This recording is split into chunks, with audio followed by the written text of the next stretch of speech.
প্রিয় দর্শক বন্ধুরা, পূর্ব মেদিনীপুর জেলার বাংলা আবাস যোজনার হাউসিং স্কিমের যে ফাইনাল লিস্ট প্রকাশিত হয়েছে, এই লিস্টে আপনার নাম রয়েছে কিনা কিভাবে চেক করবেন? এর জন্য আপনারা প্রথমে ক্রোম ব্রাউজার ওপেন করবেন, সার্চ করবেন পূর্ব মেদিনীপুর লিখে সার্চ করবেন। দেখুন প্রথম যে লিঙ্কটি থাকবে purboMedinipur.gov.in, এই লিঙ্কটাতে ক্লিক করবেন। পূর্ব Medinipur government of West Bengal এগিয়ে বাংলার যে অফিসিয়াল পেজটি রয়েছে সেই পেজটি ওপেন হয়ে যাবে।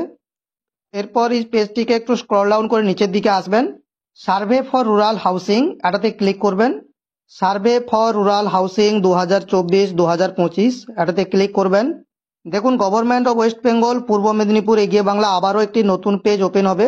একটু নিচের দিকে আসবেন, এই যে দেখুন survey for rural housing 2024-2025, provisional list of beneficiary of survey for rural housing 2024-2025। এরপর একটু নিচের দিকে এলেই দেখুন serial number, block, inactive, eligible list এবং ইনএলিজিবল লিস্ট প্রত্যেকটি লিস্ট কিন্তু দেওয়া রয়েছে। এখানে টোটাল 25টি ব্লকের নাম দেওয়া রয়েছে। আপনাদের যে ব্লকটি রয়েছে সেই ব্লকের আন্ডারে যদি আপনি এলিজিবল লিস্টটি দেখতে চান তাহলে এই যে ভিউ অপশন রয়েছে এটাতে ক্লিক করবেন। দেখুন আপনার ব্লকের আন্ডারে যতগুলো লিস্ট রয়েছে টোটাল লিস্টগুলো এখান থেকে আপনারা দেখতে পাবেন। এরপর এখানে দেখুন eligible list of rural housing scheme, প্রথমে রয়েছে সিরিয়াল নম্বর, তারপরে ডিস্ট্রিক্ট নেম, ব্লক নেম, গ্রাম panchayat, village code, reference ID, beneficiary name, father's অথবা হাজব্যান্ড নেম এবং ডেটা সোর্স সবকিছুই দেওয়া রয়েছে।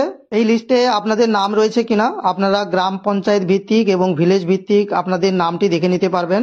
এইভাবে খুব সহজেই আবাস যোজনা লিস্টে আপনার নামটি রয়েছে কিনা চেক করে নিতে পারবেন। ভিডিওটি ভালো লাগলে অবশ্যই লাইক করবেন, নতুন হলে সাবস্ক্রাইব করে পাশে থাকা বেল আইকনটি প্রেস করে অল নোটিফিকেশন অন করে রাখবেন। ধন্যবাদ।